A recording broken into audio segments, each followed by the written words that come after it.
Hi, Declan. Hi, Katrina. Thank you so much for talking to me about your studio and practice today. You're very welcome. Well, thank you so much for doing this. It's brilliant. Hello. This is my studio.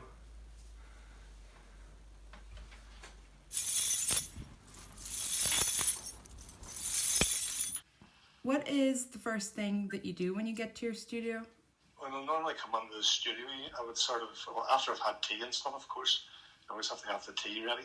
I would usually sort of assess stuff that I've been working at, and just sort of analyse past or previous sort of work and just see where it is. I find sometimes when you leave a thing for a while and you come back to it, it sort of reveals itself a bit more to you. And so there's sort of analysing and assessing as soon as I would sort of come into the studio. Why did you want to do the MFA course? I left school with very little qualifications, and I always thought at some point I would go back and try and get my degree, so it's taken me a long time to get to university, but and once I was there and I got the degree, I was just enthused by the whole sort of experience of it, and I thought, well, actually one of the lecturers sort of says to me, you should try and go for the Masters, and I sort of thought, wouldn't that be good? I could get my degree, I've got my degree, and maybe I could get a Masters, so I sort of just continued on. I'm delighted. It's such a brilliant thing, and it's been such an experience, the whole sort of trip, the whole journey, so. What does your studio mean to you? It's so important for focus. I feel when I'm in the studio, I'm more focused than when I'm not on it.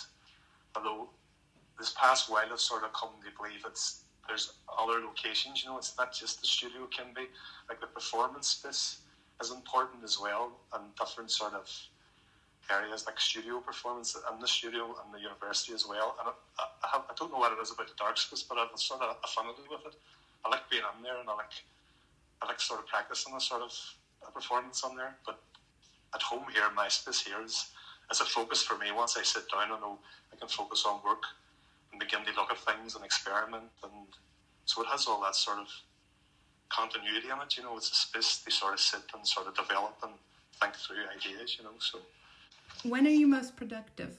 I go through sort of periods where I would say I could almost consider myself to be dormant almost, but I'm not. I do a lot of reading and I would write, but I don't really make a lot of them times, and it sort of just comes in a sort of the whole sort of activity thing, like an explosion of things, sort of come to a fore, and I feel like you got to start making. Like before, I would have always been very productive. I always thought I had to be productive, but now I'm more selective, and I take my time, and don't be so sort of rushed about a thing. I think if you rush the things, sometimes the outcomes are not really great. So now I'm more sort of selective, and I take my time and work towards it, and then just let it flow. Hopefully, it sort of comes together.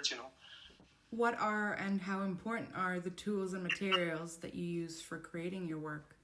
I would say the tools, especially for jewellery and silversmithing, is really important.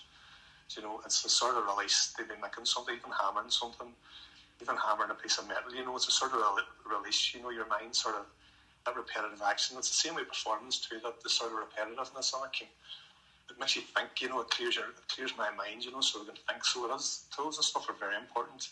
I've always been involved in some form of making, so I've always been using tools. So I always find, absolutely, like I need that sort of around me. I always need to be sort of using tools and different materials and stuff. I like all that. Even now, even sort of moved a bit in the sort of trying to script sort of performances and stuff. That's a tool as well itself. Words can be the tool. So it is very important. I think it's very important through all this art that you understand the importance of certain things, especially tools and sort of ideas and words. The way I'm at the moment, words is very, very important at the moment. So, who is your work made for?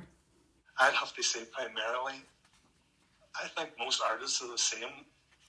They make work. It's a need within an artist. They make work, I think. Well, that's the way I feel about it. So I would say primarily it's at the start it's probably for myself, and then I don't know, later then you're hoping that, especially for performance, an audience is very important in performance for me, because I'm always trying to judge reactions and stuff with the audiences. So I would say on that basis, on performance, it's for the audience as well. But having said that, on the group performances that I take part in, I mean, the performer is also the audience. You know, we are also the audience. We're watching each other and sort of interacting with each other. So you have that sort of idea of it. And people outside sometimes don't really sort of see it or see what you're doing. So, and performance, the performer themselves is the audience, you know, as well.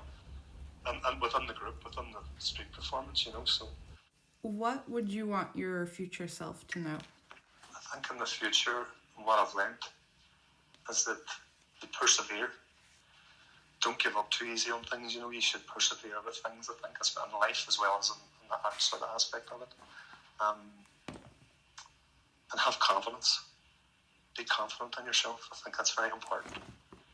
What have you learned while on the MFA course?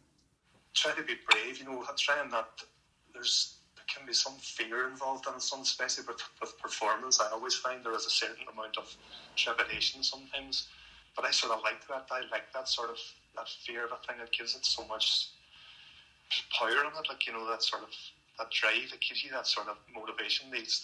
Try to have no fear. That's what I think of from the masters would be. And try and enjoy it. I think that's another thing too as well. It's really important. Try and enjoy what you do. What has remained constant in your art practice despite the pandemic? I'm still trying to achieve, you know, reading and the whole thing, you know, and just trying to develop. I think that's a constant on it. There's so many things have changed, like I can't deny that. But then there's so many things have changed since I started the masters, you know, so it's just a journey, you know, it's just a journey as a sort of constant on it, that keep going, you know, and just see where it leads, follow the path. And do you have any advice for art students in general?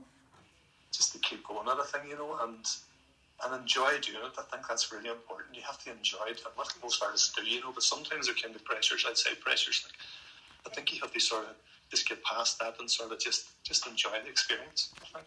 Enjoy making the work, you know, and accept all the sort of comments and all, because I think that's really important to the whole thing too as well. All these people give you opinions and you should accept all that. It's part of the whole sort of ethos of the learning, you know, the whole thing of it. And I think that's really important, you know, so